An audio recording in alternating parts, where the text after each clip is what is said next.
সুতরাং আমরা ডিসির সাহায্যের অপেক্ষা করছি, আমরা এসপির সাহায্যের অপেক্ষা করি, আমরা উপদেষ্টাদের দয়া অনুগ্রহের জন্য মুখাপেক্ষী। আমাদের মুক্তির রাস্তা পথ বের করে দেবেন কে? দিয়েছেন কে? দিবেন কে? এত আস্তে কে দিয়েছেন? কে দিবেন? সুতরাং আমাদেরকে ভয় দেখানো যেন আর কেউ সাহস না করে। ফিমা আহিব্বা ও কারিহা, পছন্দ অপছন্দের মাপকাঠি আমি নই, আপনি নন। কে? আমি আপনি যখন আল্লাহর ফয়সালার উপরে নির্ভর করব তখন আমাদের সব কাজে সাহায্য করবেন কে? 2024 সালের জুলাই আগস্টে সাহায্য করেছেন কে? আমাদের জানের শত্রুরাও বলেছে, উত্তরা থেকে যাত্রাবাড়ি থেকে আমরা শুধু মানুষ দেখি নাই, মানুষের সাথে আমরা আল্লাহর সাহায্যও দেখেছি। আমি শফিকুল ইসলাম মাসুদ অত্যন্ত ক্ষুদ্র মানুষ, বড় গুনাহগার। আমি আমার রিমান্ডে 67 দিনে আমাকে যারা মেরেছে ওরা নিজেরা বলতো যে আপনাকে মেরে আমরা টায়ার্ড হয়ে যাই, আমরা ক্লান্ত হয়ে যাই, আমরা অসুস্থ হয়ে যাই, কিন্তু আপনি তো দুর্বল হচ্ছেন না। আমি বললাম এটা আল্লাহর সাহায্য, আল্লাহ আমাকে শক্তিশালী করে। আউযু বিল্লাহি মিনাশ শাইতানির রাজীম। বিসমিল্লাহির রহমানির রহিম। রব্বি ইশরাহ লি সাদরি ওয়া ইয়াসসির লি আমরি ওয়াহলুল উকদাতাম মিন লিসানি ইয়াফকাহু কওলি। সাদাকাল্লাহুল আযীম ওয়া সাদাকা রাসূলুহুন নবিয়্যুল কারীম ওয়া নাহনু আলা যালিকা মিনাশ শাহিদিন আশ-শাকিরিন। আজকের আমাদের অত্যন্ত শ্রদ্ধাভাজন মরহুম আল্লামা সিদ্দিক আহমেদ আজাদ, বীর চট্টলার অন্যতম সিংহপুরুষ, মুজাদ্দিদে জামান, ইসলামী আন্দোলনের অন্যতম একজন রাহবার, আমাদের সেই পরিবারের এই ইসলামী ইসালে সাওয়াব মাহফিল অন্যান্য বারের মতো এবারও এই মাহফিলের সম্মানিত সভাপতি,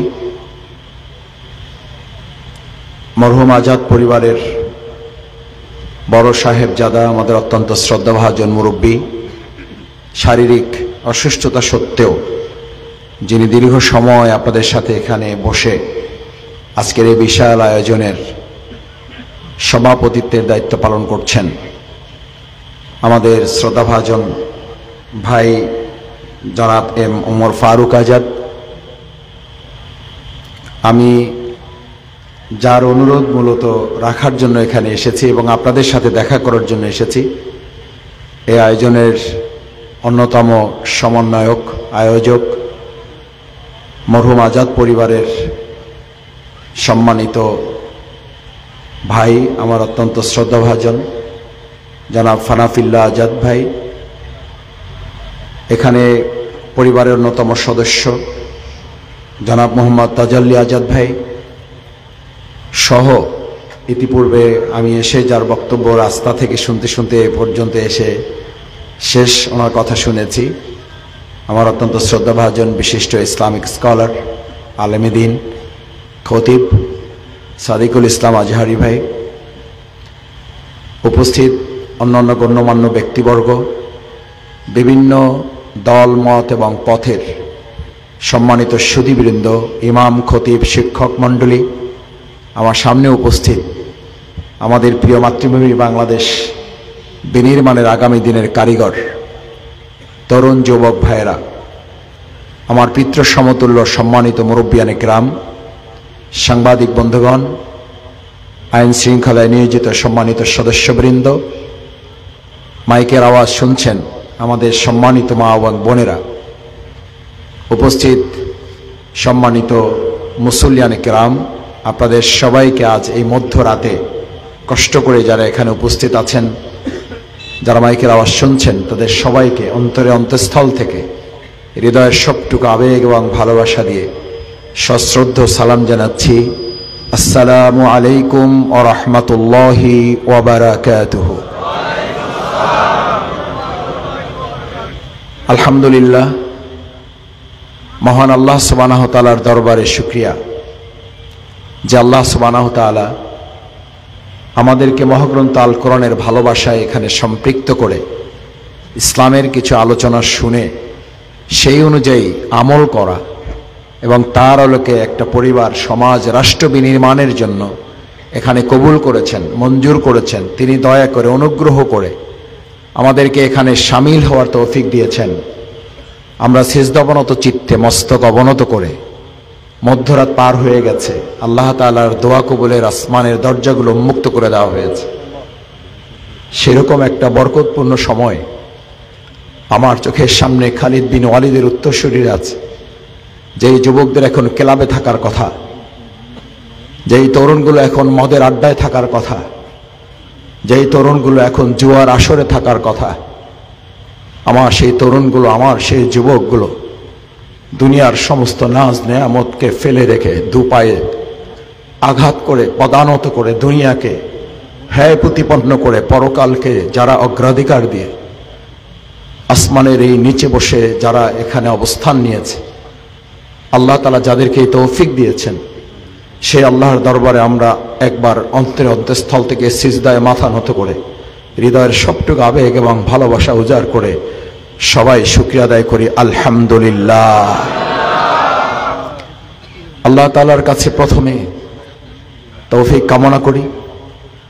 আমাদের অত্যন্ত শ্রদ্ধাভাজন আল্লামা সিদ্দিক আহমেদ আজাদ রাহিমাহুল্লাহ, আল্লাহ তাআলা দয়া করে আমাদের এই ইসলামের বীর সিংহ পুরুষ, যিনি দীর্ঘদিন আল্লামা দেলোয়ার হোসেন সাঈদী রাহিমাহুল্লাহর এই জালসার খেদমতে নিজেকে নিয়োজিত করেছিলেন, পেশ করেছিলেন।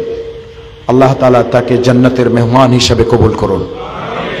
এই পরিবারকে আল্লাহ তাআলা কবুল করুন। এই পরিবারের সাথে আমরা যারা আজকে এখানে সম্পৃক্ত হয়েছে, আল্লাহ তাআলা মেহেরবানি করে আমাদের জীবনের সমস্ত গুনাহ খাতা মাফ করে তার দিনের জন্য আমাদেরকেও মেহেরবানি করে কবুল ও মঞ্জুর করুন। সম্মানিত ভাইয়েরা, মা এবং বোনেরা, আমার তরুণ যুবকেরা, আমাদের শ্রদ্ধাভাজন আলোচক বৃন্দ, বিশেষ করে আনামা শামসুল ইসলাম সাবেক এমপি, অত্যন্ত বিনয়ী মানুষ, আমার মতো ছোট মানুষকে গতকালকে থেকে আজ পর্যন্ত আমি এখানে গাড়িতে আসতে আসতে, আমি যেহেতু বাইরে ছিলাম ফোনগুলো রিসিভ করতে পারি নাই, আমি গুনতেছিলাম যে উনি কতবার কল করেছেন আমাকে। আমি হিসাব করে দেখলাম এখানে উনি আমাকে 48 বার ফোন করেছেন। আলহামদুলিল্লাহ। শেষ পর্যন্ত আমি দেশে ঢুকে যখন আমার ফোনটা চালু করতে পেরেছি, আমি ওনাকে নিজ থেকে ফোন করে ক্ষমা চেয়েছি। উনি আমাকে বলেছেন, আমাকে মাসুদ ভাই ডাকে। আমি বলি যে আপনি আমাকে মাসুদ ডাকবেন, তো উনি শোনেন না, উনি মাসুদ ভাই ডাকে। আমি বললাম যে আপনি তো এতবার কষ্ট করার দরকার ছিল না, আপনি একবার নির্দেশ দিলেই আমার জন্য যথেষ্ট। আপনি প্রথমবার যখন আমাকে ফানাফিল আজাদ ভাই বলেছেন, শামসুল ইসলাম ভাইকে ধরিয়ে দিয়েছিলেন, নিশ্চয়ই আজাদ ভাই মনে আছে। আমি তখন ওয়াদাবদ্ধ হয়েছি। আগামীকালকে ঢাকায় অনেক বড় প্রোগ্রাম, আপনারা জানেন, সকাল 8টায় আমাদের প্রস্তুতি রাখার জন্য বলা হয়েছে। আমরা সবাই চেষ্টা করব সেখানে প্রোগ্রামে হাজির হওয়ার জন্য। সে কারণে আমার ভালো হতো যদি আজকে ঢাকায় থাকা যেত রাত্রে। তারপরেও আমি নিতান্ত আপনাদেরকে একটু সালাম দেওয়ার জন্য, আপনাদের সাথে বিশেষ করে মরহুম আজাদ পরিবারের বরকতের সাথে নিজেকে সম্পৃক্ত করে নিজেকে ধন্য করার জন্য, আপনাদের দোয়ায় নিজেকে সম্পৃক্ত করার জন্য আমি আজকে মূলত আপনাদের কাছে হাজির হয়েছি। আপনাদেরকে খুব বেশি কষ্ট দেব না। আল্লাহ সুবহানাহু ওয়া তাআলা আমাদের প্রিয় আনামা শামসুল ইসলাম ভাইকে কবুল করুন। জনাব শাহজাহান চৌধুরী ভাইকে আল্লাহ কবুল করুন। আমাদের সম্মানিত সিটি মেয়র, উনি আসার জন্য চেষ্টা করেছেন, আসতে পারেন নাই, আল্লাহ তাআলা ওনাকে উত্তম জাযা দান করুন। আমাদের সম্মানিত নেতৃবৃন্দ যারা আছেন, কষ্ট করেছেন, পরিবারের সদস্যবৃন্দ যারা এই আয়োজনের সাথে সম্পৃক্ত থেকে খেদমতে নিয়োজিত হয়েছেন, আল্লাহ তাআলা তাদের প্রত্যেকের এই খেদমতের উসিলায় দুনিয়ায় আমাদেরকে সম্মানিত করুন। কাল কিয়ামতের দিন এর উসিলায় আমাদের প্রত্যেককে জাহান্নাম থেকে বাঁচিয়ে আমাদেরকে জান্নাতের উপযোগী হিসাবে প্রত্যেককে কবুল করুন। সকলে বলুন আমিন। সম্মানিত সুধী মণ্ডলী, আমরা কোরআনের আলোচনায় আসি শুধু কি বলার জন্য শুধু কি শোনার জন্য নাকি কাজ করার জন্য? প্রিয় নবী মুহাম্মদুর রাসূলুল্লাহ সাল্লাল্লাহু আলাইহি ওয়াসাল্লাম, একটু জোরে বলেন সাল্লাল্লাহু আলাইহি ওয়াসাল্লাম। প্রিয় নবী মুহাম্মদুর রাসূলুল্লাহ সাল্লাল্লাহু আলাইহি ওয়াসাল্লাম আমাদের জন্য দুটো সতর্ক বার্তা দিয়েছেন। যারা কষ্ট করে এই রাতে কথা শুনছেন, আমাদেরকে এটা ধারণ করতে হবে। প্রিয় নবী মুহাম্মদুর রাসূলুল্লাহ সাল্লাল্লাহু আলাইহি ওয়াসাল্লাম আমাদেরকে স্মরণ করান হযরত আব্দুল্লাহ ইবনে মাসউদ রাদিয়াল্লাহু তাআলা আনহুকে। এরকম একদম বুকের কাছে মাথাটা নিলেন, নিয়ে বললেন, আব্দুল্লাহ ইবনে মাসউদ, ভালো করে মনে রাখো, আমার উম্মাহ আমার অনুপস্থিতিতে দুটো বড় সংকট, দুটো বড় ফিতনা তৈরি হবে। কয়টা? দুটা ফিতনা তৈরি হবে। এটা করোনার চেয়েও ভয়ঙ্কর। আমাদের সাদিকুল ইসলাম আজহারি ভাই করোনার সংকটের কথা বলেছেন, আর প্রিয় নবী রাসূল করিম সাল্লাল্লাহু আলাইহি সাল্লাম এই সংকটের সাথে আরো দুটো ভয়ঙ্কর সংকটের কথা বলেছেন। ওয়ায়াকুলুনা মা লা ইয়াফআলুন। সংকটটা হচ্ছে বলার লোক থাকবে, শোনার লোক থাকবে, কিন্তু কিসের লোক থাকবে না? ওয়ায়াকুলুনা মা লা ইয়াফআলুন। বলবে কিন্তু করবে না, শুনবে কিন্তু করবে না। আজকে আমরা এখানে যারা আসছি, বলতে আসছি, শুনতে আসছি, নাকি বলতে এবং শুনতে করতেও আসছি? আমরা কয়টা কাজ করব? বলবো, শুনবো এবং করব। দেখি করার সাথে কারা আছি? আমরা আছি ইনশাআল্লাহ। আল্লাহ আপনি করার লাইনে আমাদের কবুল করুন, করার কাতারে আমাদেরকে শামিল করুন। এই করার কথা বলেছেন কে? আল্লাহর নামটা একটু জোরে বলেন। করার কথা বলেছেন কে? আল্লাহ। ওয়ালা তাকুলু মা লা তাফআলুন। তোমরা বলবা কিন্তু করবা না। কাবুরা মাকতান ইনদাল্লাহি আন তাকুলু মা লা তাফআলুন। তোমরা বলবা কিন্তু করবা না। আল্লাহর কাছে প্রিয় হবে না ঘৃণা হবে? প্রিয় হবে না ঘৃণা হবে? আমরা এখানে প্রিয় হতে আসছি না ঘৃণিত হতে আসছি? আল্লাহ তাআলা আমাদেরকে প্রিয় হওয়ার কাতারে শামিল করুন, ঘৃণার কাতার থেকে আমাদেরকে হেফাজত করুন। প্রথম সংকটটা কি? ওয়ায়াকুলুনা মা লা ইয়াফআলুন। বলবে কিন্তু করবে না।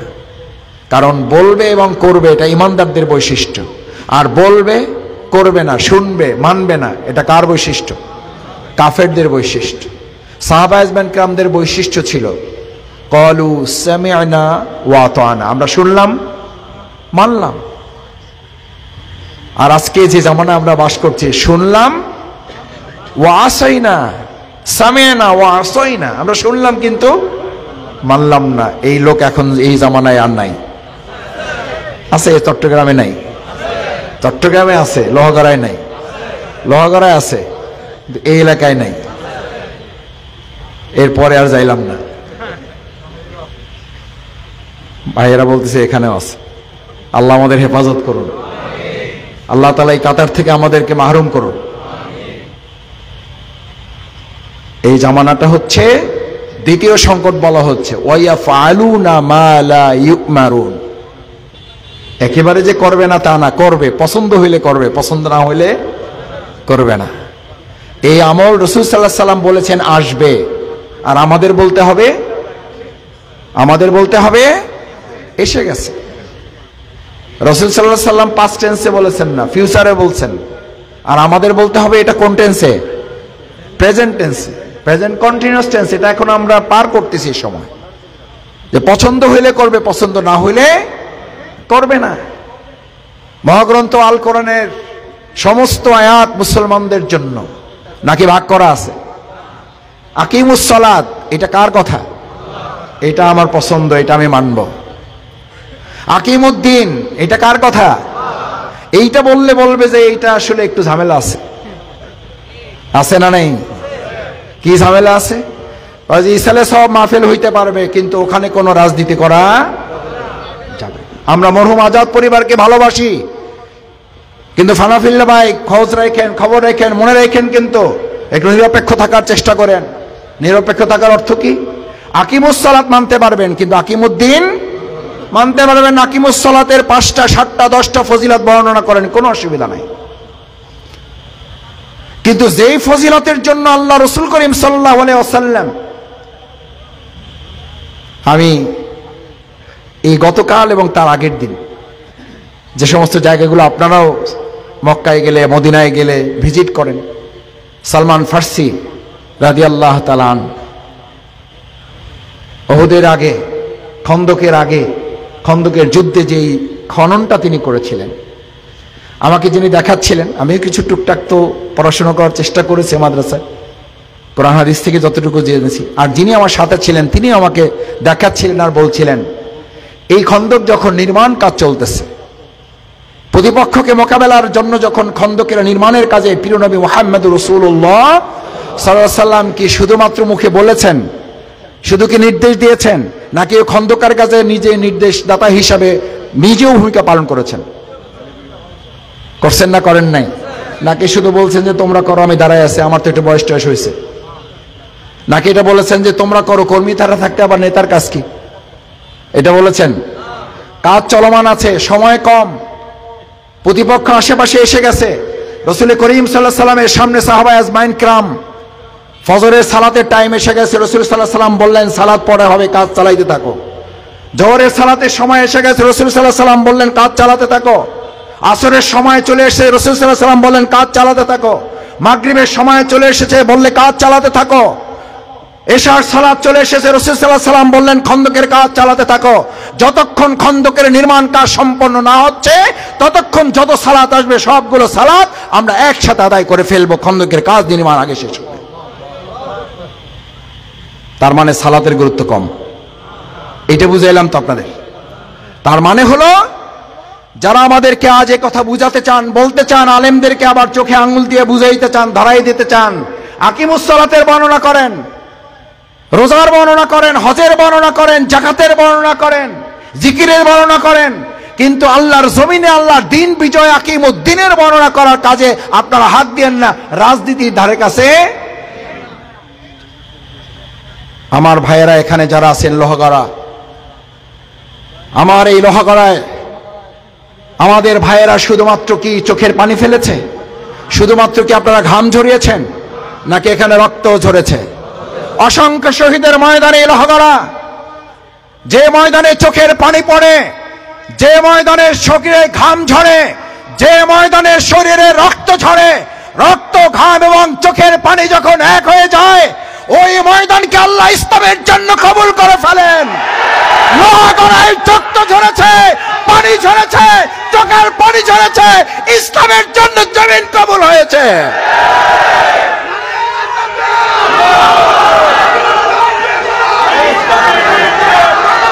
আমার সংগ্রামী ভাইয়েরা,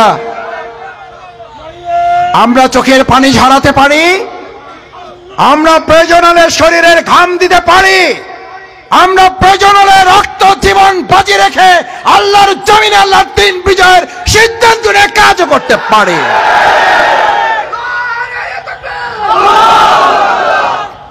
আমরা রাসূল করিম সাল্লাল্লাহু আলাইহি ওয়াসাল্লামের চোখের পানির সুন্নাহও জানি। আমরা একই সময়ে রাসূল করিম সাল্লাল্লাহু আলাইহি ওয়াসাল্লামের দান মোবারক শাহাদাতের সুন্নাহ আমরা ধারণ করি। আমরা রাসূল করিম সাল্লাল্লাহু আলাইহি ওয়াসাল্লামের রক্তের জুতা মোবারক আটকে যাওয়ার সুন্নাহর অনুসারী আমরা। সুতরাং আমাদেরকে শুধু চোখের পানির সুন্নাহর ওয়াজের মধ্যে সীমাবদ্ধ রাখবেন, সেই বাংলাদেশ এখন আর নাই। ওই বাংলাদেশ ভুলে যান। এখন এই বাংলাদেশের তরুণেরা, যুবকেরা বুক চিতিয়ে বলেছিল we want justice, we want justice মানে হচ্ছে আজকের লোহাগড়া ইসলাম এবং কোরআনের লোহাগড়া।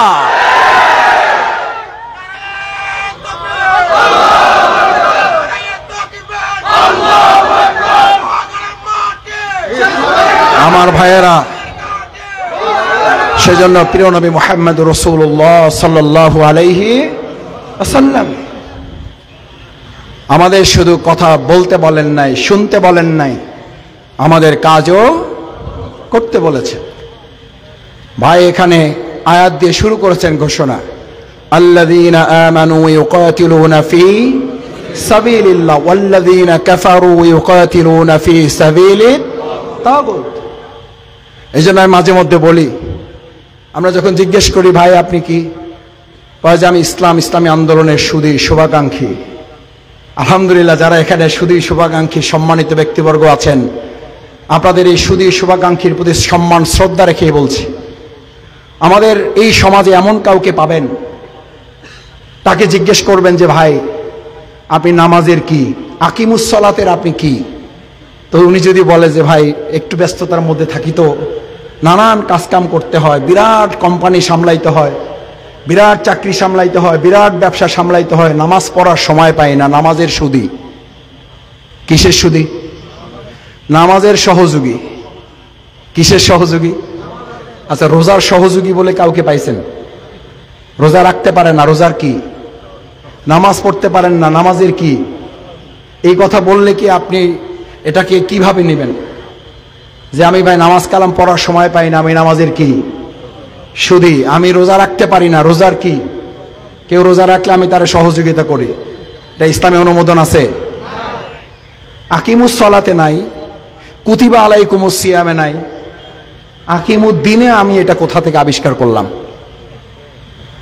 আপনি তো আকিমুস সালাতের হক আদায় করে আপনার নাম হয়ে যায় একটা কি নাম? মসজিদে আপনার গেলে পরে কি ডক্টর শফিকুল ইসলাম মাসুদ ডাকে না মুসল্লি ডাকে? আকিমুস সালাতের হক আদায় করার জন্য মসজিদে যেতে হয়, আকিমুস সালাতের জন্য হক আদায় করতে ইমামের আনুগত্য করতে হয়, আকিমুস সালাতের হক আদায় করার জন্য সুফাকুম আপনাকে সারিবদ্ধভাবে মজবুতভাবে দাঁড়িয়ে যেতে হয়। আকিমুদ্দিনের হক আদায় করতে হতো আপনাকে আল্লাহর দ্বীনের জন্য সংঘবদ্ধ হতে হবে, আকিমুদ্দিনের জন্য তো আপনাকে সারিবদ্ধভাবে দাঁড়াতে হবে, আকিমুদ্দিনের জন্য তো আপনাকে নেতৃত্বের আনুগত্য করে আল্লাহর দ্বীনের বিজয়ের জন্য জীবন বাজি রাখতে হবে। এই সালাত যিনি আমি আপনি আমরা আদায় করতে সক্ষম হব না, সেই সালাত আদায়কারীর জন্যই আল্লাহ তাআলার চূড়ান্ত ঘোষণা, ফাওয়াইলুল লিল, বেনামাজিদের জন্য ধ্বংস। বেনামাজিদের জন্য, কাদের জন্য? কোন নামাজি? আল্লাযীনা হুম আন সালাতিহিম সাহুন, ওরা নামাজ পড়ে কিন্তু নামাজ থেকে এই এক কাতারে শামিল হয়, শীর্ষে ঢালা প্রাচীরের মতো দাঁড়িয়ে যাওয়ার শিক্ষা ওখান থেকে গ্রহণ। ওই যে ওয়ায়াফআলুনা মা লা ইউমারুন, পছন্দ হলে করবে, না হলে করবে না। মসজিদে গিয়েছেন, ইমাম সাহেব নামাজ শুরু করেছেন, আপনি গিয়ে দেখলেন ইমাম সাহেবের কাপড় চোপড় অত ভালো না, একটু গরিব গরিব ভাব, আপনি একটু ধনী ধনী ভাব, একটু বড় বড় ভাব, আপনি গিয়ে তারে সরাই দিয়ে নিজে দাঁড়ায় গেলেন, জায়েজ আছে? নাই। অথবা চিন্তা করলেন তারে যেহেতু পছন্দ হয় না, আমি নামাজই পড়বো না, জায়েজ আছে? নাই। আপনাকে কি শিক্ষা দেওয়া হচ্ছে? নামাজ আপনাকে কি শিক্ষা দিচ্ছে? সালাত আপনাকে কি শিক্ষা দিচ্ছে? সালাত তো আপনাকে একজন মুজাহিদ হিসেবে ট্রেনিং দিচ্ছে। হাইয়া আলাস সালাহ যখন মসজিদে আজান হয়ে যায়, দুনিয়ার সমস্ত কাজ ফেলে রেখে আপনাকে ওখানে 5 বার হাজিরা দেওয়ার মধ্য দিয়ে আপনাকে স্মরণ করিয়ে দেওয়া হচ্ছে আপনি নির্দেশ পালন করতে বাধ্য। রাসূল করিম সাল্লাল্লাহু আলাইহি সাল্লাম যেমন রাহমাতুল লিল আলামিন, আবার এই হাইয়া আলাস সালাহ শোনার পরে যদি আপনি মসজিদে হাজির হতে ব্যর্থ হন, রাসূল সাল্লাল্লাহু আলাইহি সাল্লাম কত শক্ত কথা বললেন। যদি ওই ঘরে আমি জানতাম যে পুরুষ শূন্য, ওখানে মহিলা নাই আর নারীরা নাই, তাহলে আমি ওখানে কি দিতে বলতাম? কি দিয়ে দিতে বলতাম? আগুন ধরিয়ে দাও। কারণ এখন ওই জায়গায় আর কোনো পুরুষ থাকার কথা না। আল্লাহ তাআলার পক্ষ থেকে ঘোষণা এসেছে, সে তার সবকিছু ফেলে রেখে ওখানে চলে যাবে, সে আল্লাহর নির্দেশ পালন করতে বাধ্য। এই ট্রেনিং দেওয়ার মাধ্যমে 5 বার তাকে স্মরণ করে দেওয়া হচ্ছে আল্লাহর জমিনে আল্লাহর দ্বীন কায়েমের জন্য। যখন সিদ্ধান্ত নিয়ে তোমাকে ডাক দেওয়া হবে, তোমার সমস্ত কাজ ফেলে রেখে আল্লাহর দ্বীনের জন্য, বিজয়ের জন্য তোমাকে সিদ্ধান্ত নিয়ে মাঠে নেমে যেতে হবে। আমার ভাইয়েরা, সেজন্য আজকে এখানে যারা এসেছেন, ওয়ায়াফআলুনা মা লা ইউমারুন, আমরা পছন্দ হলে করব, পছন্দ না হলেও করব। এটি ইসলামী আন্দোলন হিসাবে কোনো একটা দলের কাজ নয়, কোন একটা মতের কাজ নয়, কোন একটা পক্ষের কাজ নয়। রাসূল করিম সাল্লাল্লাহু আলাইহি সাল্লামের কাছে যারা মুসলিম হওয়ার জন্য যেতেন, তাদেরকে 4টা কথা বলতেন। কয়টা? দেখি একটু হাত জাগান তো। কয়টা? চারটা কথা বলতেন। ক্বালু বায়ানা, ক্বালা রাসূলুল্লাহ সাল্লাল্লাহু আলাইহি ওয়াসাল্লাম ক্বালু বায়ানা। তারা বলতেন, ইয়া রাসূলুল্লাহ সাল্লাল্লাহু আলাইহি ওয়াসাল্লাম, আমাদেরকে চারটা বিষয়ের উপরে আমাদেরকে শপথ, অঙ্গীকার, প্রতিজ্ঞা করান। আমরা বায়াত নিয়ে এসেছি, আমরা অঙ্গীকার করতে এসেছি। আজ এখানে যারা এসেছেন, এই চারটা অঙ্গীকার আমরা এখানে করে এখান থেকে বিদায় নিতে চাই। আল্লাহ কবুল করুন। শুনবেন না শেষ করে দেব? রাত বেশি হয়ে গেছে। শুনবেন? কেউ যেহেতু উঠতেছেন না, এই জন্য আমি আলোচনা করতেছি। ওঠা শুরু হয়ে গেলে আমিও উঠবো আপনাদের সাথে ইনশাআল্লাহ। কয়টা? চারটা। কয়টা? জোরে বলেন। ক্বালু বায়ানা। এই যে জামাত ইসলামের কাজ না, এটা ছাত্র শিবিরের কাজ না, এটা চরমনার কাজ না, এটা শর্ষিনার কাজ না, এটা শুধুমাত্র কোন একটা ইসলামী দলের কাজ না, এটা মুসলিম হিসেবে আপনার কাজ। ক্বালু বায়ানা। আমরাও আজকে এখান থেকে বায়াতবদ্ধ হয়ে যেতে চাই। দেখি রাজি আছেন ইনশাআল্লাহ? ইনশাআল্লাহ রাজি আছেন?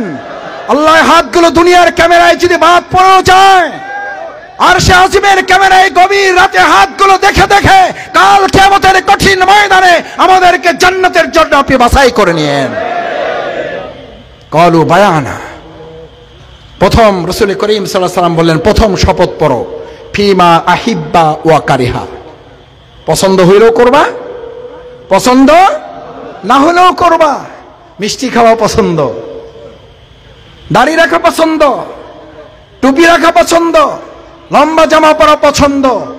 কিন্তু যেই দিনের জন্য রাসূল করিম সাল্লাল্লাহু আলাইহি ওয়াসাল্লাম দান মোবারক শহীদ হলেন, তায়েফের ময়দানে অজ্ঞান হয়ে পড়ে থাকলেন, রাসূল করিম সাল্লাল্লাহু আলাইহি ওয়াসাল্লাম জুতা মোবারক রক্তে আটকে গেল। আপনার জীবনে 3.5 বছর 4 বছরের কারাগারের সুন্নাহর সাথে আমার সাক্ষাৎ হলো না। ফিমা আহিব্বা ওয়া কারিহা। আমার পছন্দ অপছন্দের কোরবানি আমার এখনো তাহলে করা সম্ভব হয় নাই। আমার পছন্দ এটাকে আমার প্রিন্সিপাল মাদ্রাসার উনি, আল্লাহ তাআলা এখন ওনাকে হায়াতে বাঁচিয়ে রেখেছেন, উনি বলতেন পছন্দ অপছন্দের ব্যাপারটা হচ্ছে এজ লাইক এ ব্রেক, ইটের মতো। কিসের মতো? ইটের ভাটা আছে এলাকায়? আছে আজাদ ভাই? ইটের ভাটা আছে? চোখের সামনে একটু ভাসান। ইটের ভাটা এজ লাইক এ ব্রেক। একজন মুসলিম একটা ইটের মতো। কিসের মতো? ইটের মতো। ইট কেমন? প্রথমেই একটা কাদার মাটি এটারে কি করে? এটা বাক্স দিয়ে কি করে? ছাপ্পা মারে। এই ছাপ্পা মারাকে ওরা বলে, এটার নামে সাইজ করা। কি করা? সাইজ করা। আপনার পছন্দ চলবে না। ওই ইট যদি বলে যে না, আমি আর একটু লম্বা হইতে চাই, আমার পাশে একটু মোটা করেন, আমার আর একটু উঁচা করেন, ওর কথা শুনবে না, ছাপ্পার কথা শুনবে। আজ আমরা এখানে মুসলিম হিসেবে যারা আসছি, কথা আমাদেরটা চলবে না, আল্লাহরটা চলবে। আইন আল্লাহরটা চলবে না, আপনারটা চলবে। ইসলাম চলবে নাকি মানুষের মতবাদ চলবে? কোরআনের আলোকে মসজিদ চললে কোরআনের আলোকে সংসদ চলতে হবে। কোরআনের আলোকে মসজিদ চললে কোরআনের আলোকে বঙ্গভবন চলতে হবে। কোরআনের আলোকে বাইতুল মুকাররম চললে কোরআনের আলোকে বাংলাদেশের ইঞ্চি মাটি চলতে হবে। এটা কি জামাতের কথা, শিবিরের কথা, চরমনাই তাবলীগের কথা, নাকি আল্লাহর ফয়সালা? যদি না মানি তাহলে আপনি মুসলিম থাকতে পারবেন? এই কথা বলার লোক আছে না নাই? মুসলমানও থাকতে চায়, কয় যে আমরা শরিয়ার আইন মানি না। আরে ভাই, কি বলেন এটা? কি বলেন এটা? আপনার সাথে আমার দলের পার্থক্য থাকতে পারে, আপনি আমাকে পছন্দ করতেও পারেন, নাও করতে পারেন, কিন্তু মুসলিম থাকতে চাইলে কি আমার এই কথা বলার স্বাধীনতা আছে আমি ইসলামী শরিয়ার আইন মানি না? বলেন, আপনি কোন যুক্তিতে বলবেন সেটা বুঝাতে হবে আমাকে। যদি আমি মুসলিম থাকতে না চাই আলাদা কথা, কিন্তু আমি মুসলিমও থাকতে চাইবো, আমি ইটও হতে চাইবো, আবার ছাপ্পার মধ্যে আসতেও চাইবে না। রাসূল সাল্লাল্লাহু আলাইহি ওয়াসাল্লাম বললেন, প্রথম ওয়াদা করো, ফিমা আহিব্বা ওয়া কারিহা। তোর পছন্দ অপছন্দ চলবে না, এখন থেকে পছন্দ কার? আরে ভাই, মিল্লাত ইব্রাহিমের উপরে চললেন। আর ইব্রাহিম আলাইহিস সালাম তো এটা বলেছিলেন, আমার পছন্দের কিছু নাই, আল্লাহ সন্তান দিয়েছেন, আল্লাহ কোরবানি চেয়েছেন, দিয়ে দিলাম। দিচ্ছেন না, দেন নাই? আগুনে ফেলতে চেয়েছিলেন, উনি বলছেন যে এবার মাফ করে দেন, আর করব না। কি বলেছিলেন? কি বলেছিলেন? লোহাগড়ার সামনে এই কথা বলার শফিকুল ইসলাম মাসুদের দরকার আছে বলে মনে করি না। শফিকুল ইসলাম মাসুদের স্পর্ধা থাকার দরকার আছে তাও মনে করি না। শফিকুল ইসলাম মাসুদ আপনাদেরকে বক্তৃতা শোনাতে আসে নাই। আল্লাহর কসম করে বলছি, এই সাতকানি এবং লোহাগড়ে এসেছি শহীদ পরিবারের রক্তের সাথে আমি মিলে আমাকে ওখান থেকে উদ্বুদ্ধ উৎসাহিত করার জন্য। আমি এসেছি আপনাদের সাথে মিলে আমাকে গর্বিত করার জন্য, কারণ এই লোহাগড়াকে আমি চিনি।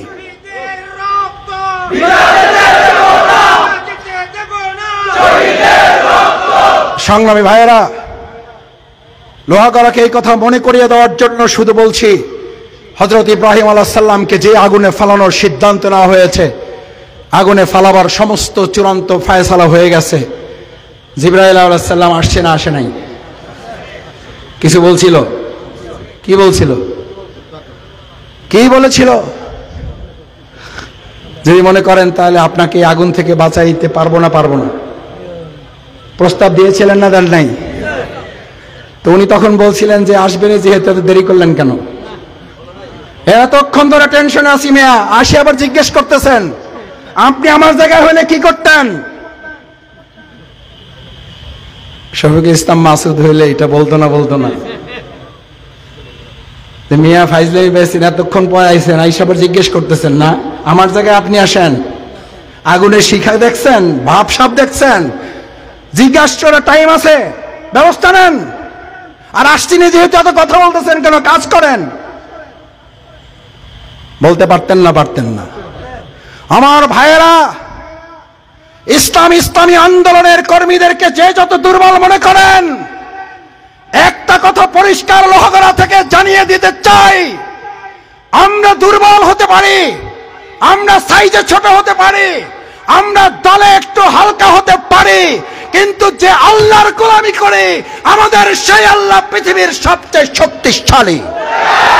আমরা ওই আল্লাহ ছাড়া কোনো কিছু পরোয়া করি না। আমরা তোমাদের কারো হুমকিকে পরোয়া করি না।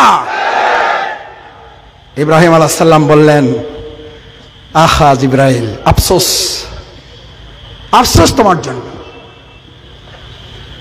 আমি ইব্রাহিম হচ্ছি সে ফিমা আহিব্বা ওয়া কারিহা, আমার পছন্দ অপছন্দ সব কিছু ঠিকঠাক করেছি কার জন্য? আল্লাহর জন্য। ওই আল্লাহ যদি আমাকে আগুনে পোড়াতে পছন্দ করে, আমি ইব্রাহিম ওই আগুনে পুড়তেই পছন্দ করি, ওখানেই তো ঝাঁপ দেওয়ার জন্য রেডি আছি আমি। সুতরাং আমরা ডিসির সাহায্যের অপেক্ষা করছি, আমরা এসপির সাহায্যের অপেক্ষা করি, আমরা উপদেষ্টাদের দয়া অনুগ্রহের জন্য মুখাপেক্ষী।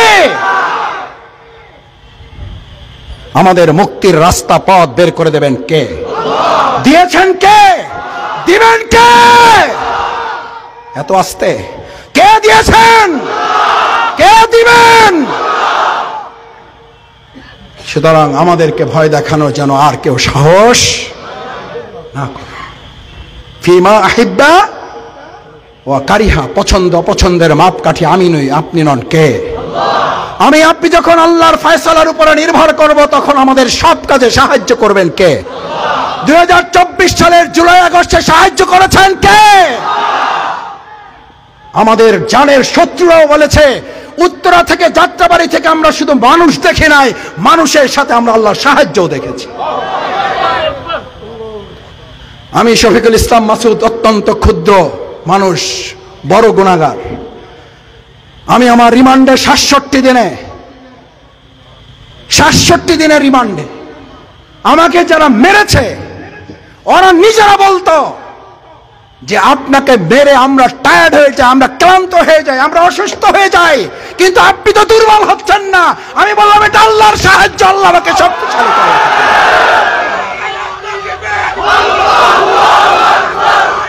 কারণ আল্লাহ, এই গভীর রাতে আল্লাহর কসম, আল্লাহর ইজ্জতের কসম, শফিকুল ইসলাম মাসুদের গল্প শোনানোর জন্য এটা বলছি না, এটা লোহাগড়ার ইমানদার তরুণ যুবকদের হৃদয়কে আরো আল্লাহর সাথে সম্পৃক্ত করার জন্য বলছি।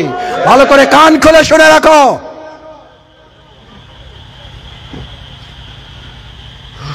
আমি তখন বললাম, আমাদেরকে দুর্বল করার জন্য আপনাদের চেষ্টা করে খুব একটা লাভ হবে না। কেন লাভ হবে না? এই জন্য হযরত ইব্রাহিম আলাইহিস সালাম যে 40 দিন মতান্তরে আরো কম বেশি আগুনের মধ্যে ছিলেন না, জিবরাইলকে বললেন যাও তুমি, তোমারে লাগবে না। যে ইব্রাহিম ফিমা হিব্বা কারিহা পছন্দের মাপকাঠি আল্লাহর উপরে ছেড়ে দিয়ে জিব্রাইল আমিনকে পাশে ঠেলে রেখে আল্লাহর উপরে ভরসা করে সন্তুষ্ট অসন্তুষ্ট তার উপরে ছেড়ে দিলেন, আমরাও কি আজ দুনিয়ার এই সমস্ত কিছু থেকে মুক্ত হয়ে এক আল্লাহর দিকে রুজু হতে পারবো? আমরা মিল্লাতে ইব্রাহিম। কার উপরে ভরসা? না এমপির উপরে, মন্ত্রীর উপরে, উপদেষ্টা, প্রধান উপদেষ্টা কে? আমি শফিকুল ইসলাম মাসুদের গল্পের জন্য এটা বলি নাই। আমার তখন মনে পড়েছিল ইব্রাহিম আলাইহিস সালামের পরবর্তী প্রজন্ম তাকে জিজ্ঞেস করেছিল, আপনার জীবনের সবচেয়ে ভালো মুহূর্তের গল্প আমাদেরকে শোনান। কিসের মুহূর্ত? সবচেয়ে আনন্দের মুহূর্ত, মজার মুহূর্তের গল্প শোনান। আমাদের ছেলে মেয়েরা, আমরা দাদা দাদি নানা নানিকে পাইলে জিজ্ঞেস করি না করি, ওনাকে জিজ্ঞেস করছেন আমাদেরকে আপনার জীবনের সবচেয়ে সুন্দর আনন্দময় মুহূর্তের কথা বলেন। ইব্রাহিম আলাইহিস সালাম বললেন, আমার জীবনের সবচেয়ে আনন্দ এবং মজার মুহূর্ত হচ্ছে যে 40 দিন মতান্তরে কম বেশি আমি আগুনের ছিলাম, ওই সময়টা ছিল আমার জীবনের জন্য সবচেয়ে আনন্দের। সুবহানাল্লাহ। জেলখানায় আমি অসংখ্য আলেম নেতৃবৃন্দকে দেখেছি। আমার থাকার সুযোগ হয়েছে আলেম নেতৃবৃন্দের সাথে, ওলামায়ে কেরামের সাথে। রাতের পর রাত, সারা রাত তাহাজ্জুদে কাটিয়েছেন। আমি সকালবেলা উঠে ওনাদের সাথে, আমি মানুষ ছোট, আমাকে রাখতো সব বড় বড় আসামিদের, ওনাদের দৃষ্টিতে বড় আসামি, বড় বড় হুজুর। আমি বললাম যে ভাই আমার বয়সও কম, সাইজও কম, দাড়িও তখন এত বড় হয়নি। আমি বললাম যে ওনাদের সাথে রাখেন কেন? কয় যেন আপনার সাইজে ছোট কিন্তু ভলিউম বড়। সাইজে ছোট, ভলিউম বড়, বড় বড়দের সাথে রাখছে। আমি আল্লাহর কাছে শুকরিয়া আদায় করতাম, আলহামদুলিল্লাহ, আল্লাহ কি কারণে আপনি আমারে কবুল করছেন যে বড় বড় সব দুনিয়ার দৃষ্টিতে আসামি আর আল্লাহর কাছে নিশ্চয়ই এরা সব প্রিয় বান্দা, এদের সাথে আমাকে থাকার তৌফিক দিয়েছেন, আলহামদুলিল্লাহ। আমি ওনাদেরকে জিজ্ঞেস করতাম যে হুজুর কেমন আছে? কয় মাসুদ একটু আগে ফ্যামিলি আসছিল, দেখা করতে আসছে, জিজ্ঞেস করছে কেমন আছেন। তো বললাম যে আলহামদুলিল্লাহ, জামাই আদরে আছি। জামাই আদরে জামাইরা কই থাকে? জামাই আদরে জামাইরা কোন বাড়িতে থাকে? আসতে কয় কোন বাড়িতে? তো ভাবিরা তো একটু সাধারণত কি হয় আর কি, একটু রিশ করে। রিশ বুঝেন? কি করে? রিশ করে। একবার আমি সাথে একজন আলেমের সাথে যাওয়ার সুযোগ পাইছি। তো ওনাকে জিজ্ঞেস করছে ওপাশ থেকে, ভাবি কেমন আছেন? কয় জামাই আদরে আছি। কয় তাহলে থাকেন, আর বাইরে হওয়া লাগবে না। কয় কেন, মন খারাপ করছো? কয় আলহামদুলিল্লাহ, তোমার বাড়িতে থাকলে আমাকে তো সপ্তাহের মধ্যে দাওয়াতে পাওয়া যায়, আর এখানে এক মাসে আমার দাওয়াতের কোনো সিরিয়াল নাই। বিভিন্ন ওয়ার্ডে ওয়ার্ডে আমাদের দাওয়াত নিতে নিতে বলা হয়েছে 1 মাস পরে সিরিয়াল দেন, 1 মাসের আগে আমার কোনো সিরিয়াল দাওয়াতের ফাঁকা নাই। সুবহানাল্লাহ। জেলখানাকে জান্নাতের টুকরা বানাইতে পারেন কে? ইব্রাহিম আলাইহিস সালামের আগুনের ওই টুকরাকে জান্নাতের টুকরা বানিয়েছিলেন কে? ফ্যাসিস্ট স্বৈরাচারীরা এই বাংলাদেশকে আলেম শূন্য করার টার্গেট দিয়েছিল। আল্লাহ তাআলা তরুণ প্রজন্মের মধ্য থেকে উই ওয়ান্ট জাস্টিসের স্লোগান তুলে বাংলাদেশকে জান্নাতের একটা টুকরায় পরিণত করেছেন কে? ফিমা আহিব্বাওয়া কারিহা। নাম্বার 2, ফিল উসরে ওয়াল ইউসর। কঠিন যদি হয় তাও করবা, সহজ যদি হয়। ও ভাই, এবার ইটের 2য় নাম্বারটা দেখেন, সাইজ করছে, ইট হয়ে গেছে। কোথায় দেশে? রোদে দেশে। রোদে কোথায় দেশে? রোদে দেশে। ওরে যদি কথা বলার সুযোগ থাকতো, যদি জিজ্ঞেস করতো ইঞ্জিনিয়ার অথবা ইট বাটার মালিক, ভাই আসসালামু আলাইকুম, কল্পনা করেন যে ওর কথা বলার শক্তি আছে, বলবে সালাম দেওয়ার টাইম পেলেন না। এমনি যে চাপা দিছেন, কিছু বলি নাই, এখন আবার দেশেন কোথায়? কড়া রোদের মধ্যে দিছেন এই পর্যন্ত যেন শেষ হয়, সামনে আর যাইয়েন না, তাহলে কিন্তু আমি আপনার সাথে নাই। ইট হয়েছে না? হবে না? হবে না। এই ইটকে তারপরে দেওয়া হয় কোথায়? আগুনের মধ্যে। কোথায় দেওয়া হয়? কড়া আগুনের মধ্যে ঢেলে দেওয়া হয়। এই ইটকে যদি কথা বলার কল্পনার শক্তি নিয়ে আসুন, যদি কথা বলার সুযোগ করে দেওয়া হতো, আর ইটকে যদি জিজ্ঞেস করা হতো, ভাই ইট কি খবর, কি করা যায় আপনার ব্যাপারে, ফায়সালা কি? কয় যে মেজাজ কিন্তু গরম আছে, জবাব মুখে দিব না হাতে দিব, তার কিন্তু ঠিকঠাক নাই, বলতো না ভাই, কথা এটা বলার জন্য বলি নাই। লোহাগলার ভাইয়েরা কেউ কারো কাছে আমি মোবাইলে মেসেজ পাই, কয় মাসুদ ভাই 15 বছর নির্যাতিত ছিলাম, আর কিন্তু নির্যাতিত হইতে চাই না। কয় ঠিক? আল্লাহ নির্যাতন থেকে হেফাজত করুন। কিন্তু যাকে আল্লাহ বেশি ভালোবাসেন, যে দেশকে আল্লাহ বেশি পছন্দ করেন, তাকে আল্লাহ পরীক্ষা ছোট নেন না বড় নেন? পরীক্ষার জন্য রাজি আছি আমরা। আল্লাহ পরীক্ষা আমাদের সহজ করুন, আল্লাহ সহজ করুন। এই ভাই, পরীক্ষা থাকলে ছাত্রত্ব আছে, ছাত্রত্ব থাকলে পরীক্ষা আছে। ছাত্রত্ব নাই, আবার উল্টাই বলেন পরীক্ষাও নাই। বুঝেন নাই? ছাত্রত্ব থাকলে পরীক্ষা আছে, আর পরীক্ষা থাকলে বোঝা যায় কি আছে। আপনি একইভাবে উল্টাই বলেন ঈমান থাকলে পরীক্ষা আছে, পরীক্ষা থাকলে বোঝা যায় ঈমান আছে। সুবহানাল্লাহ।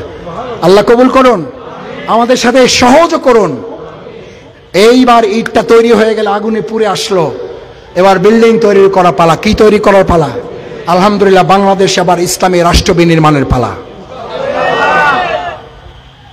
কি তৈরির পালা? কি তৈরি? স্লোগান উই ওয়ান্ট জাস্টিস আমরা দিছি না ছাত্ররা দিছে? আমরা দিছি না জনগণ দিয়েছে?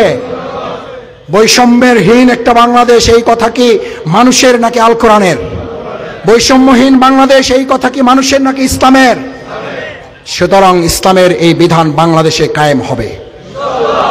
সেই কায়েমের ইসলামী বিল্ডিং নির্মাণে যারা ইটের ছাপ্পা খেয়েছেন, মামলার পর মামলা খেয়েছেন, আসামির পর আসামি হয়েছেন, জেল জুলুম নির্যাতন নিপীড়নের শিকার হয়ে আজ বিল্ডিং এর পাশে এসে দাঁড়িয়েছেন। এক পাশে বিল্ডিং এর জমিন দাঁড়িয়ে আছে, আর এক পাশে ইটগুলো পড়ে আছে। এই ইটগুলো আমার সামনে,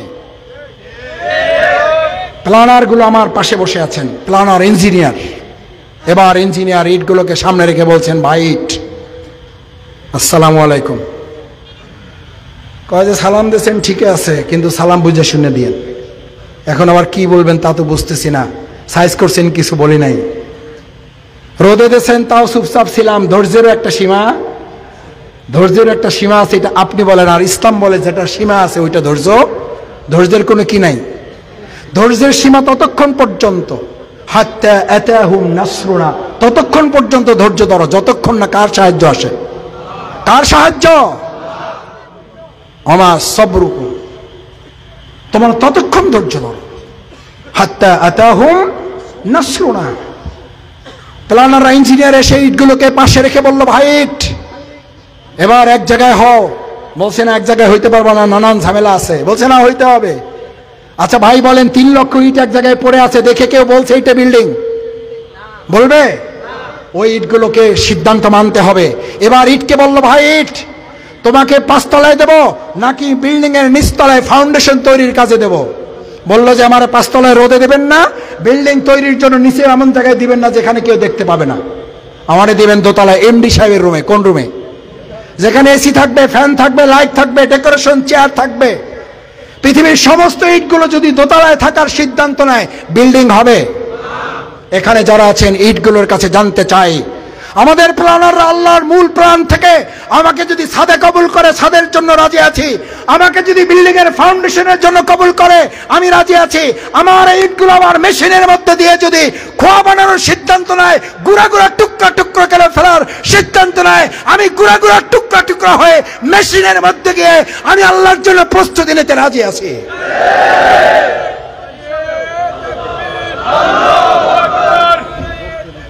সম্মানিত ভাইয়েরা, সবশেষ তাহলে এই কঠিন এবং সহজ পারবো ইনশাআল্লাহ। সবশেষ ফিল মানশাতি ওয়াল মাকরাহি, আমার কাজ হবে শুধুমাত্র কার সন্তুষ্টি? মানুষকে সন্তুষ্ট করবেন, একজন সন্তুষ্ট হবে, 5 জন সন্তুষ্ট হবে না। আল্লাহকে সন্তুষ্ট করবেন, সবাইকে আপনার উপরে সন্তুষ্ট করে দেওয়ার দায়িত্ব কে নেবেন? মাওলানা দিলওয়ার হোসেন সাইদ রাহিমাহুল্লাহর কথা মনে পড়ে। মাঝে মধ্যেই আমার সাথে যতটুকু কথা হয়েছে, আমি শুধু অহংকার করে, হিংসা তো বলা যাবে না, জিজ্ঞেস করতাম যে হুজুর আপনাকে লোকেরা এত ভালোবাসে কেন, বলেন, এর কোনো জবাব কি আপনার কাছে আছে, জানেন কিছু? তো আমাকে খুব স্নেহ করতেন। বলে যে আমার একটা মাসুদ আছে আর তুমি একটা মাসুদ, ওনার একটা মাসুদ আছে, মাসুদ বিন সাইদ, আর তুমি একটা মাসুদ। তো এই দুইটা মাসুদকে পাশে বসাইয়া উনি আমাকে বলতেন, মাসুদ ভাইকে ওইটা আমি বলেছি, দুইটা মাসুদকে পাশে বসাই উনি বলতেন যে এই মাসুদ থাকলে এই মাসুদ আমার না হইলেও চলবে। আমি তখন হুজুরকে বললাম যে হুজুর আপনি আমাদেরকে এত ভালোবাসেন, আপনাকে মানুষ এত ভালোবাসে কেন? তখন উনি একটা কথা বলেছেন, আমি আল্লাহকে ভালোবাসি, মানুষকে ভালোবাসার উপযুক্ত হিসাবে আল্লাহ এই ব্যবস্থা করে দিয়েছেন, সুবহানাল্লাহ। সুতরাং আমরা ভালোবাসবো কাকে? গোটা পৃথিবীর মানুষকে ভালোবাসার আমাদের ব্যবস্থা করে দেবেন কে? আল্লাহ সুবহানাহু ওয়া তাআলা। ফিল মানশাতি ওয়াল মাকরাহি, সবশেষ ফিল ইউহি ওয়া ইউমিত। যদি আল্লাহর জমিনে আল্লাহর এই দিন বিজয় করার জন্য আমাদের জীবন এবং মৃত্যুর ফয়সালার মাঝখানে দাঁড়িয়ে যেতে হয়, জীবন এবং মৃত্যুর ফয়সালার মুখোমুখি দাঁড়িয়ে আমাদের শহীদ আমিরে জামাত নিজামী ভাই আলী হাসান মোহাম্মদ মুজাহিদ, মীর কাসেম আলী মিন্টু, শহীদ আব্দুল কাদের মোল্লা, শহীদ কামারুজ্জামানেরা ফাঁসির মঞ্চে যেভাবে হাসতে হাসতে গিয়েছেন, যদি প্রয়োজন হয় আগামী দিনে ইসলামের জন্য, আল কোরআনের জন্য, ইসলামী রাষ্ট্র বিনির্মাণের জন্য হাসতে হাসতে ফাঁসির মঞ্চে যাইতে রাজি আছো কারা? ফিল ইউহি ওয়া ইউমিত, ফিল ইউহি ওয়া ইউমিত। জীবন মৃত্যুর মাঝখানে দাঁড়িয়ে হলেও আল্লাহর জমিনে আল্লাহর দ্বীনের জন্য আমরা প্রস্তুত থাকবো ইনশাআল্লাহ। সম্মানিত ভাই এবং বন্ধুগণ, আমাদের লোহাগাড়ার সম্মানিত শহীদ পরিবারের সদস্যদের জন্য দোয়া করি, আল্লাহ তাআলা শহীদদের এই মাটি ইসলামী আন্দোলনের ঘাঁটি হিসাবে কবুল করে লোহাগড়ার মধ্য দিয়ে আল্লাহ তাআলা বাংলাদেশে ইসলামের বিজয়কে আরো এক ধাপ এগিয়ে নিয়ে যাক। সবাই বলেন আমিন।